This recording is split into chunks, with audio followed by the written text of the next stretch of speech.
Hello everyone and welcome to the Barrel, where we are back with the fourth installment of our series where we look at each AFL club's 2024 season, analysing their fixture, identifying potential breakout players and setting a realistic pass mark for their season.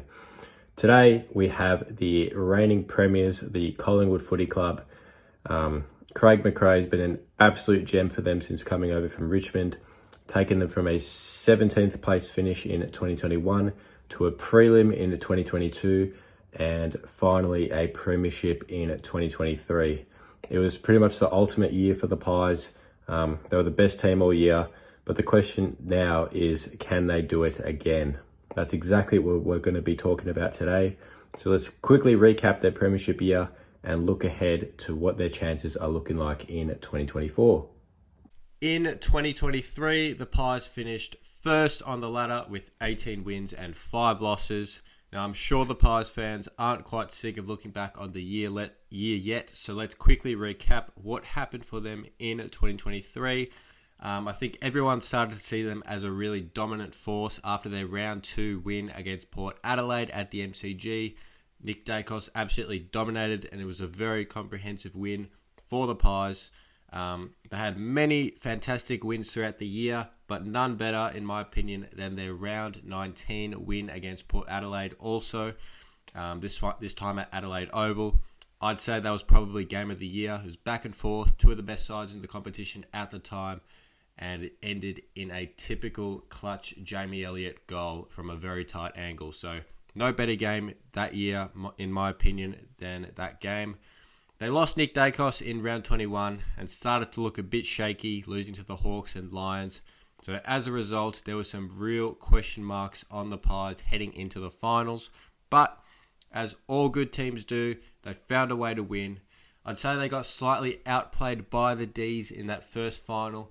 They had a bit of wayward goal kicking and couldn't convert any of their inside 50s pretty much. But they still won and survived a massive scare also against the Giants in the prelim, scraping home by only 1 point. The season concluded with a fantastic grand final, which was a win for all fans, not only the Collingwood and Brisbane fans.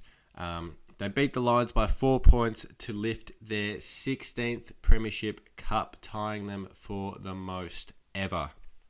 So, the ultimate year for Collingwood. They face adversity, they face injuries, they faced form slumps, and I think that's probably the best way that you can win a premiership rather than dominating all year. So it all played out very well for them, and I'm sure all their fans are over the moon. But for now, let's look ahead to 2024 and see if they have the potential to back it up based on their fixture. Collingwood have the 4th hardest fixture in terms of double-ups in 2024. They have 2 byes in round 5 and 15. They travel to Sydney 2 times, once to play the Giants and once to play the Swans. They go to Brisbane to face the Lions at the Gabba, and they travel to Adelaide for Gather Round. Very lucky not to be playing Port or Adelaide there. They go to Gold Coast and Perth to play Fremantle. In terms of double-ups, they have Brisbane, Carlton, Essendon, Hawthorn, Melbourne and Sydney. Brisbane, apart from Collingwood themselves, are probably the team you don't want to be playing twice. They play them once at the Gabba and once at the MCG, so I expect the points to be split there, with Brisbane getting the win at the Gabba and the Pies at the G. But being the 2 grand finalists of the year prior, there'll be 2 hot, contested, fiery games, and I can't wait to watch them. Carlton, their traditional rival, they're heading into this season in probably the best position they've been in for a long period of time. They're no longer the laughingstock of the competition. Fresh off a prelim burst, they'll be looking to finish top 4. So there's always a sense of danger with those type of games. Essendon, another traditional rival, had lots of key position players picked up in the off-season. Some nice targets. Did quite decently in the draft as well. So you never quite know with Essendon. They could improve. They seem to win the off-season every year, but they could be typical Essendon or slightly go up the ladder. It's a bit of a wait and see for that one. Hawthorn, many have picked to be a big riser in 2024. And as well as the Finn McGuinness tag, who can shut down Nick Dacos, there is quite a lot of fuel to the fire in that one. The Jack Ginnivan trade also adds another element, so I'm very excited to watch those two games. It's a shame they scheduled that one in gather round, but it is what it is. Melbourne obviously had a lot of off-field controversy with Clayton Oliver, Stephen May's comments, Joel Smith, so they could be in for a bit of a rough year depending how everything goes. But I expect Melbourne to be right up the ladder once again for two fantastic games against the Pies.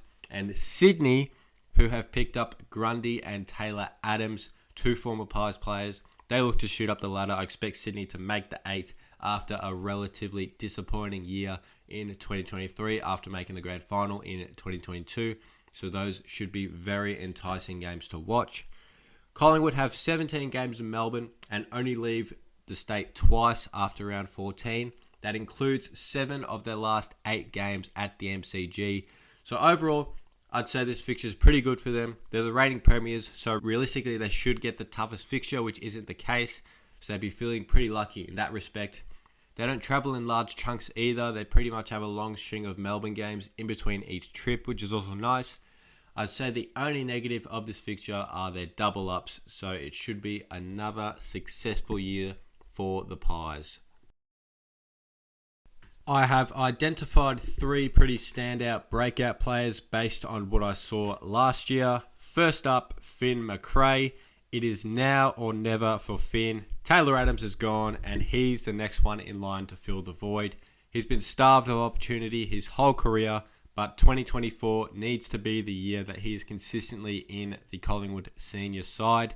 The Pies also had incredible luck with injuries last year, so he should get some opportunity if that luck does run out, especially with the aging stars they have in the guts, such as Tom Mitchell, Jack Crisp, and the reliable Pendlebury. An encouraging sign was his round 24 performance against Essendon, where he had 7 touches and a whopping 8 tackles. So that shows his potential as a midfielder, more specifically as an inside midfielder. So it'll be very intriguing to see how he goes in 2024. Second, Ash Johnson. He kicked 21 goals from 15 games in 2023. He also found himself out of the team for a while and ultimately missed out on a premiership. He's in the box seat to have an increased role in 2024 as McStay has unfortunately done his ACL and will miss the entire year. Ash is also a very volatile forward, like many, who will have an increased contribution more often if he is to cement himself in that Collingwood side, which he definitely has the potential to do. If all goes well, he'll be a reliable goal kicker in the forward line. His incredible athleticism makes him a very enticing option up forward for his teammates to hit as well. So let's hope he can break into that side.